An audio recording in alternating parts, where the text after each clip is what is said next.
This video is brought to you by Nokian Tires, a leader in safety and sustainability. Maximize performance and efficiency with their made in USA all-season tires and their dedicated Hakkapeliitta EV winter line from the inventor of the winter tire. Learn more at nokiantires.com/EV. Hello and welcome to another Out of Spec Reviews video. This is something I've been looking forward to for a long time. We are in a Chevy Bolt. Ryan, how's it going? It's going great. It's very familiar, but it seems like there's some decent upgrades as well. Right, for some of our viewers who don't know, you had the previous generation Bolt hatch. We are now in a Bolt EUV, a brand new one with only 330 miles on it. We rented this car from Avis, and we are on our way for something so exciting, which is the first time both you and I will have ever charged on a Kempower charging station here in America. You guys know we love Kempower EV chargers. I've used them a bunch in the Nordics, but they're just starting the expansion into America. So in this video, we are driving 1 hour. We're here to hang out with Magna for some stuff, but we're driving an hour away to go charge this Bolt on a Kempower charging station. We are going to tell you all about Kempower, the actual charger, the charger experience, what to expect from them coming into America soon, and the weather is very typical Michigan. So let's give you the full background of the story, and then we're on our way to go charge on a Kempower charger.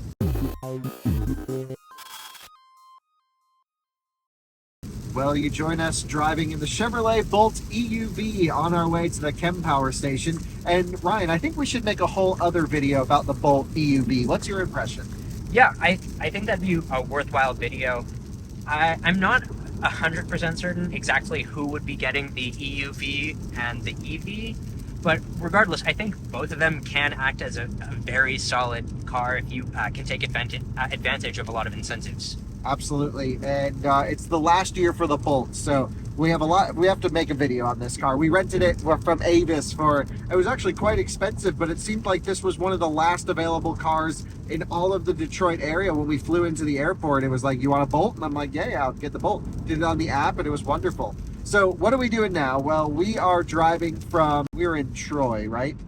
Yes. And now we're going to Ypsilanti, I was just charging the Chevrolet Silverado EV in Ypsilanti at the Electrify America station. I didn't realize I was right down the street from one of the 2 or 3 Kempower locations now live in America. And well, I thought, after I got back home and someone commented, why didn't you charge at Kempower? I was like, crap, I wanted to charge at Kempower. I didn't realize it was so close. So now, since we're in the area, we rented an electric car specifically so we can go charge this at this Kempower station. It's not a fast charging EV, but I just think it'd be fun to use it. We're on our way to go charge on this Kempower station. So what is Kempower? Well, they're a Finnish EV charging company with their roots embedded into actually welding technologies, believe it or not, Ryan. And they've now expanded outside of the Nordics, where they're extremely popular, very cold, very harsh climates. They also have chargers all around Europe and some other parts of the world. They're now expanding into America. And to me, this could lead to actually some reliable, dependable DC fast charging hardware. What's your impression, Ryan?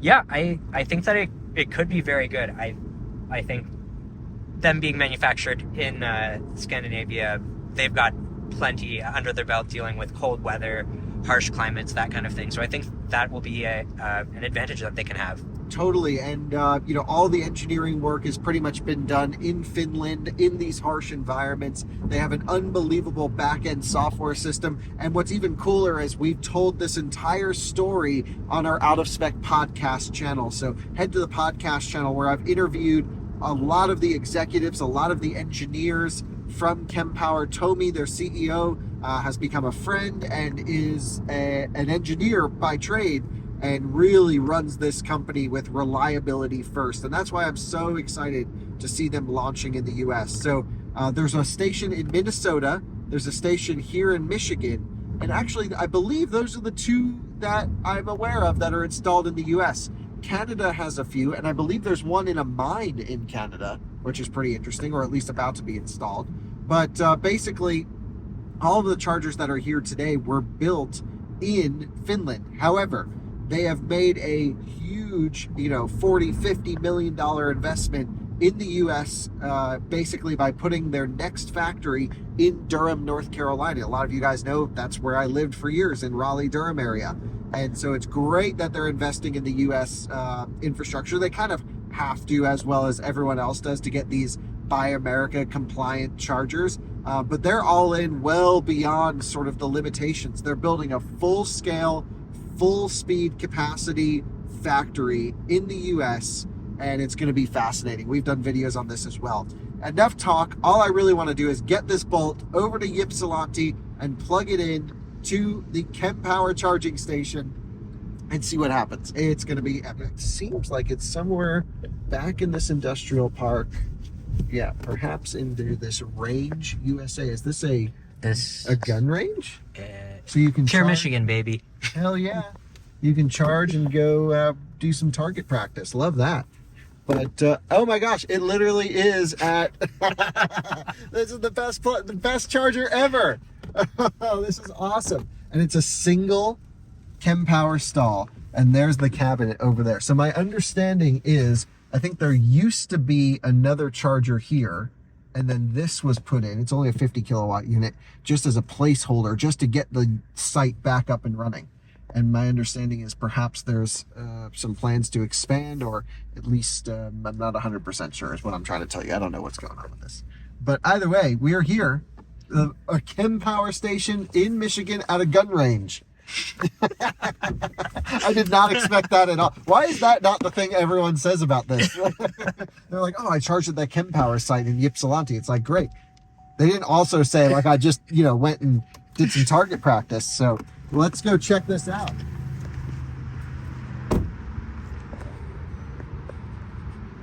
Dang, look at this thing. It's a CCS and CHAdeMO unit. I'll just cover the screen here a little bit, so hopefully these can be seen. This is a Amphenol cable, it seems like.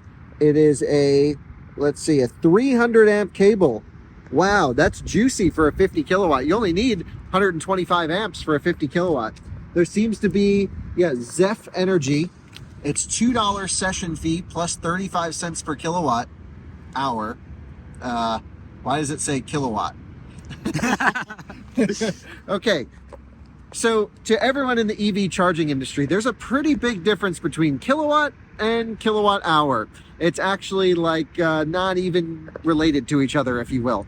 I mean, they are in a sense, but one is charging speed, one is capacity or of energy unit. And so they didn't hear that, at least. I do love how Kempower is a 400 volt system, says pay with card. This screen, by the way, so snappy, so beautiful. This has to be one of the highest quality displays on any unit. One thing that would be nice, though, is it's dark out. They should dim it a little bit. Don't you think, Ryan? Yeah, it's quite bright. So what I'm going to do is I'm going to download this. Let's just try it really quick. I'm going to plug it in and tap with my card, but I also want to see if I can download their app and do that whole thing. So this bolt does have the CCS connector on it. If you're buying a used bolt, word of caution, always check to make sure it has the CCS port. Every EUV does, but the first year of bolt, it was optional. Yeah. Okay, so let's plug it into the port. We're in. It says pay with card. Okay, present card, pulling up. Here we go. Tap right down here. I've paid. If you take a look down here, Ryan, it'll say processing, card accepted. That's all it needs to do, 54%. So Wow. it did the thing, which is you roll up, you plug in, you tap your payment, and we're charging. That's how it should be. So, and look at this right here, charging. We're on the screen. 2.9 kilowatts, maxing out that bolt. Dang, Ryan, is this the same battery that's in the updated bolt like you had in your car? I believe so, yes. Okay, so 46 kilowatts at 54% seems normal. That's about right. Very cool. Well, check that out. That is sweet. And here we are charging on a Kempower charger in Michigan. You can definitely tell that this post was not made for the Kempower unit. And I'll take you on a tour of this Kempower unit in a minute. But you can see the whole mounting plate was kind of just like jankily put together. Is that a technical term? Yeah, that's what they use in the industry. That's right. And I'm also noticing some lights here on the side of the Kempower unit indicating our state of charge, it seems. So we're just over half there. That's very cool.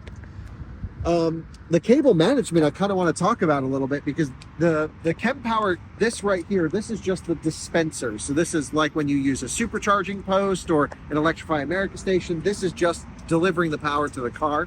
The actual AC to DC conversion with the rectifiers are done over there.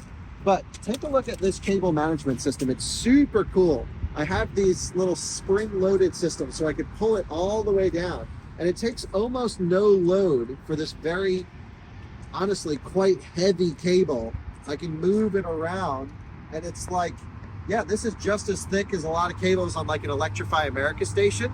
But I truly have so much room and ease to work with this. So that's one of the coolest things with Kempower. So we'll put this back over here.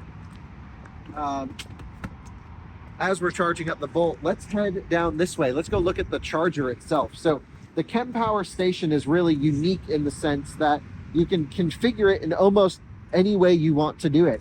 And the analytics that you get on the back end as a site host is unbelievable. You can see the individual temperatures of each module in the cabinet. What's cool is if you plug in, let's just say a Chevy Bolt on a 600 kilowatt or 800 kilowatt cabinet, which would be a bunch of these stacked in a row, they actually spin up different chargers, different AC/DC rectifiers in different orders. So one's not being heat cycled more than the others, because the heat cycles is what kill a lot of these chargers. So let's come up close here. I can hear just the faintest little bit of noise. And the interesting thing with the Kempower charger, that's what this is here really, is it's an air-cooled unit. It's not one of these sealed, liquid-cooled situations, which we talked about when we saw Tritium's chargers, when we saw ChargePoint chargers and how Tesla superchargers work. Somehow Kempower has made ambient air transfer extremely reliable. And it's a little bit of magic coming on in here. But truly, they just last, and these things run. I mean, you can see it here. We just showed up on a random night, plugged in, tapped our card. It sounds simple. That doesn't really happen out in the wild all that often. So this is cool. I'd love to see this site expanded with more power. Essentially, there's 25 kilowatt bricks in here, and there's probably only just 2 in a lot of open space as well. So Ryan, you run Rate Your Charge. You're all over the charging scene. It's your first time seeing the Kempower charger and charging on it in the US. What do you think? Why don't you tell us what your impressions are here? Absolutely. Like you mentioned, it sounds really straightforward, but being able to come up and just pull out a card and pay for it and have it start charging quickly is not something we get a lot of. Even with Tesla, it's not that easy. So I think that's a really big positive. I'm really interested to see how this works out. I love the flexibility of this design. You can add a bunch of dispensers for each charger. I think I'm hopeful that with their experience building in those really harsh climates, they'll do just fine here. It'll be interesting to see how it does with the heat, especially with just air cooling, but that'll be something that we'll have to keep an eye on. Totally agree. And Kempower's also announced their support for the North American charging standard, where they're going to have the NACS port on their chargers here. So rather than having a CCS and CHAdeMO, they just may decide to have, CHAdeMO and NACS, or CCS and NACS, or dual NACS, or single NACS. You can choose. But what's really cool about Kempower is the sort of site level load distribution capability that you get with it. You see, one of the biggest problems in the charging industry right now is utilities. It's the actual, grid connection and power switchgear units that are holding up a lot of installs. I mean, it's a year plus for a transformer, maybe 16 months for switchgear at a site, which is crazy. So a lot of times you're working with limited power availability where you want to put charging. And with a solution like Kempower, you can have a centralized AC to DC charging brick, and that can feed across a whole bunch of dispensers and dynamically load balance between the cars. And I highly encourage you to watch our whole Kempower series on the Out of Spec podcast, because we did a whole episode on how you can dynamically distribute that load. You can say, hey, I'll pay you an extra few bucks if you give me a little bit more power, which I don't typically recommend to do, but it's possible. There's so many different ways you can configure this. So it's just amazing that we're able to charge at one. Consider this the longest rate your charge update tag ever. The last thing I want to do is just hook up my app to this and see if I can get all the cool charging curve data that the Kempower units typically give. I'm not sure if I'm able to or not, but let's try that and then we'll end the video. So far, so good. So I just downloaded the Zeph app, but before I end this session, we're still on the session where I activated with my credit card. I want to show you some of the features on screen here that you would get from a user. So you can see, so I think, Ryan, you may have mentioned you might be able to charge the Chatamo at the same time as the CCS. My understanding was one car at a time on a post, but it is indicating available. So what do you think? To me, it looks like it's good. It also has a green light right there. So right, so it is saying it's very possible. But if I go over here and I can click this little dot on the side we are on, you can see it shows it's charging at 33 kilowatts, and then also vehicle limits, which I believe means that the vehicle is limiting the charging power. It's charging at the maximum that the car can. But then I also have this little I button. It'll tell us how long we've been charging here, how many kilowatt hours it's dispensed, and the 2-hour locked charging fee initially, which is very cool. If I come up here, just gives us some details, the version of software that we're on, all pretty cool stuff. So what I'm gonna do is hit stop charging right now, authenticated stopping. You can see it nicely ramped down the charge. We started at 54%, we're now at 65%. And beautiful displays here. And if I come over here, I've got the Amphenol connector, I've unplugged it, and there we go. So that is about as easy and as simple as a charging experience could be. Pull up, plug in, tap your card, and you're good to go. What I want to do now is load up this, which is the Zeph Energy app. And so what I'm going to do is, we're already here. It's recommended this one, which we're at, of course. I'm going to click this and I'm going to say write CCS. So there's no difference in price, but I have to add to balance. So you can add by making payment from a credit card. Edit the amount you want to add. $5, sure. Okay, can I just Apple Pay it? Enter, oh, I could just type, sorry, 5. Continue. Initializing payment. Okay, I'll enter. No like Apple Pay or anything like that. So I got to pull out the card, I'll enter it, and then we'll get it charged. I've now put $5 on here. I really hate the idea of preloading charging. Any sort of balance that they have to hold my money hostage, especially when I'm getting the same benefit or the less benefit of just going up and tapping my card, seems like a little bit of a waste. Hostage situation is what I call it. Anyway, it says the charger is available. I'm going to hit start charging.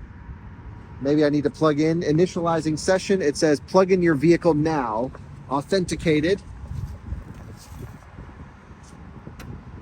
The bolt is now plugged in. It says hold the plug steady. Oh, interesting. I've never seen that. Preparing to charge. It knew it was a bolt because it said hold it steady.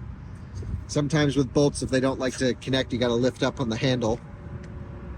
It says 65% preparing to charge. I also like how they give charging power in a 400 volt number here. The bolt beeped and we are charging. So that's fairly simple as well. So whether you do app activation or anything else, all good. So I guess we don't get the cool charging curve displays like we do in Europe. Anyway, it works. It's awesome. It's at a gun range. This is one of the weirdest charging locations I've ever been to. I'm just excited because it's a Kempower. If I actually had to stop here on a road trip, this would kind of suck because it's only 50 kilowatts. It's like far from the highway. There's nothing to do around here. I could complain for hours. You guys know this. But it's a Kempower station, so I'm happy and I'm excited. So let me revel in this. This is not objective EV charging reporting. This is just Kyle's very excited to charge on this unit. Ryan, what's your unbiased, non-excited review of this charger? Yeah. If you were to pull up here. I think it's a really solid unit. Again, like you mentioned, amenities are lacking. 50 kilowatts is far too little. But the cables themselves are pretty light, very manageable. I like the setup with the spring, as you showed everyone. And really, I don't know how much more you can expect other than pulling out your card, tapping it, plugging in, and it working. But is this a place you would want to stop and No, charge? absolutely not. No. And you can see there's no the one thing we actually had a constructive criticism on, which is when the screen is so bright at night. I'm not adjusting the camera because this is what we're seeing. You can't see where to put the cable back in because there's this CCS port right here, but from our angle where our eyes, we're just blinded. We can't see where the cable goes into. Yeah, extremely bright. It'd be nice if they had like a night mode or just dim the screen. That'd be really helpful. Yeah, so anyway, there we go. We're going to leave you guys from Ypsilanti, Michigan, charging up the EUV. Expect a video in the future on this. That was epic. Somehow we turned us plugging into a charging station into like a 20-minute video. Only you, Kyle. Welcome to Out of Spec. But next it'll be like Kyle eats breakfast, 3 hours long. See you on another one soon. Bye-bye.